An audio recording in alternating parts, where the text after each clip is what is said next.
Kebakaran melanda Pasar Impres Gedung A yang terletak di Kabupaten Muara Enim, Sumatera Selatan. Kobaran api menghanguskan sedikitnya 353 kios.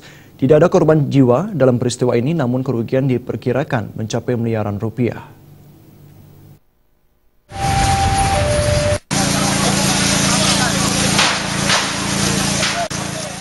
Kebakaran hebat melanda pusat perbelanjaan yang terletak di Pasar Impres Gedung A, Kabupaten Muara Enim, Sumatera Selatan. Kobaran api yang membesar dengan cepat membakar kios serta barang-barang dagangan. Kebakaran ini diketahui sekitar pukul 6 waktu Indonesia Barat.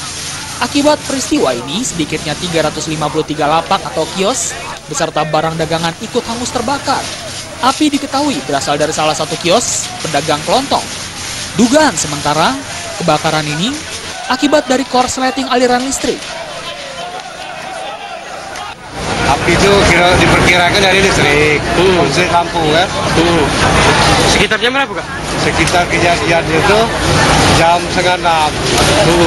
Kalau jam 5 itu kan api itu mungkin lah, api itu lah belum keluar kan. Jam 6. Untuk mengatasi kebakaran, Dinas Pemadam Kebakaran Muara Enim dan Badan Penanggulangan Bencana Daerah langsung menerjunkan beberapa mobil pemadam kebakaran, dibantu dari Badan Penanggulangan Bencana Daerah. Api baru bisa dipadamkan setelah memakan waktu 2 jam. Itu belum kita ketahui, mengingat pada saat kejadian, api sudah agak besar. Kemudian api dapat dijinakan kurang pukul 8.30. Akibat kejadian ini, ratusan pedagang kehilangan tempat dagangan dan isi dagangan. Para pedagang hingga saat ini belum memutuskan untuk berdagang di mana.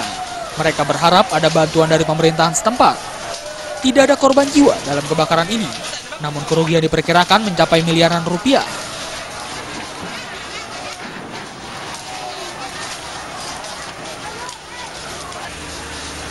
Dari Kabupaten Muara Enim, Sumatera Selatan, Jamil Hasan lapor.